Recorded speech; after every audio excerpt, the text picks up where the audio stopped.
Halo semua, saya Supriyo Panjaitan. Mungkin ada dari kalian akan lebih memilih prosesor Core i7 dibandingkan dengan Core i5, apalagi dibandingkan lagi dengan prosesor Core i3, tanpa memahami spesifikasi detailnya. Di video kali ini kita akan review satu prosesor Core i3 yang performanya lebih bagus dari Core i5 bahkan Core i7.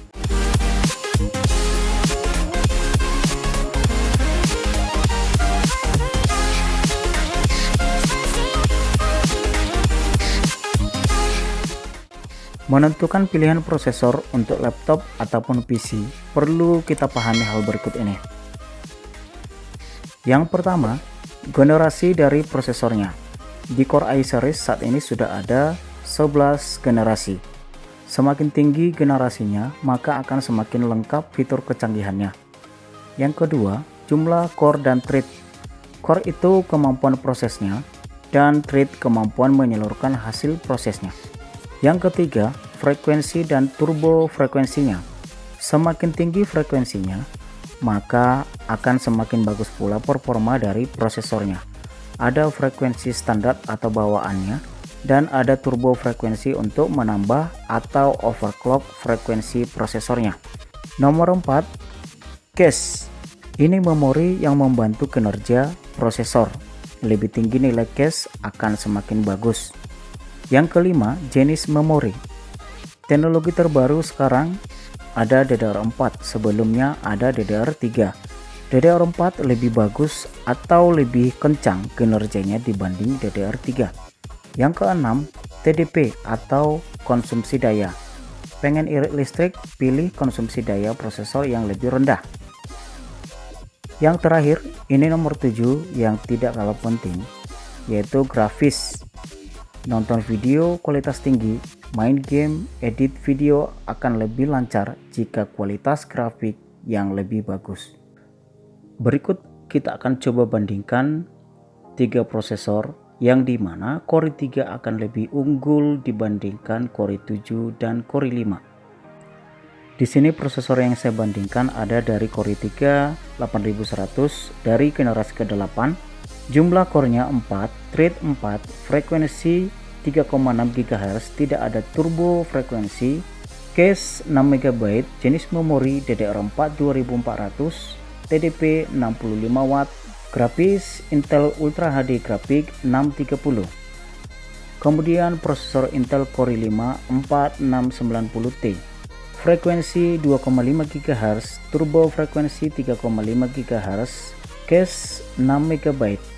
Kemudian prosesor Intel Core i5 4690T dari generasi 4, core 4, thread 4, frekuensinya 2,5 GHz, turbo frekuensi 3,5 GHz, cache 6 MB, jenis memori DDR3 1333, jenis memori DDR3 1333 atau 1600, TDP 45 watt, grafis Intel HD Graphic 4600.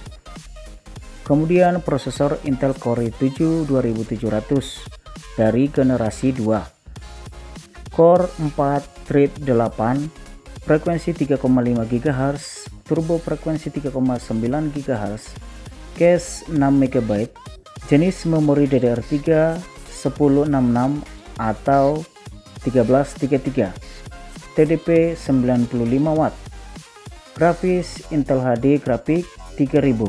Kalau kita lihat spesifikasi dari ketiga prosesor ini, prosesor Intel Core i3 8100 jelas lebih unggul. Prosesor ini sudah generasi ke-8, kemudian frekuensi standarnya lebih tinggi yaitu 3,6 GHz, dan jenis memorinya sudah DDR4 2400 MHz. DDR4 jelas lebih bagus performanya dari DDR3. Kemudian TDP-nya 65 watt, lebih irit listrik. Kemudian dari segi grafisnya, prosesor ini sudah menggunakan Intel Ultra HD Graphic 630.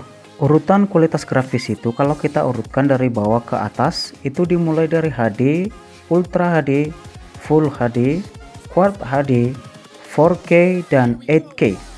Jelas di sini HD berada di bawah Ultra HD dari segi kualitasnya. Kalau kita lihat di prosesor Intel Core i7 2700, memang thread-nya lebih tinggi yaitu 8 dan turbo frekuensinya 3,9. Itu akan kalah kalau dibandingkan dengan prosesor i3 8100 yang sudah generasi ke-8. Kemudian dukungan dari jenis memorinya sudah DDR4 dan 2400 MHz. 2400 MHz memori yang dimiliki oleh prosesor Intel Core i3 8100 akan lebih tinggi performanya dibandingkan dengan prosesor yang dimiliki Core i5 dan Core i7 ini, yaitu DDR3 dan yang masih kecepatan maksimalnya berada di 1600 MHz. Sebenarnya masih banyak lagi prosesor yang bisa kita bandingkan sesuai generasinya di Core i3 ini. Core i3 generasi 9, generasi 10, dan generasi 11 kalau dibandingkan dengan Core i7 atau Core i5 di generasi di bawahnya, bisa saja akan lebih bagus performanya. Video ini saya buat untuk kalian yang tidak ingin tertipu dengan iming-iming Core i7 akan lebih bagus dari Core i5 atau akan lebih bagus lagi dibandingkan dengan Core i3. Baik, sekian video pembahasan kita kali ini. Semoga video ini bermanfaat, dan apabila saya ada kesalahan dalam penyampaian, mohon koreksi dari kolom komentar. Apabila kalian suka dengan video ini, langsung aja like, share, dan subscribe. Tekan juga tanda loncengnya agar kalian dapat info terbaru dari saya. Saya Supriyadi Panjitan, see you next video.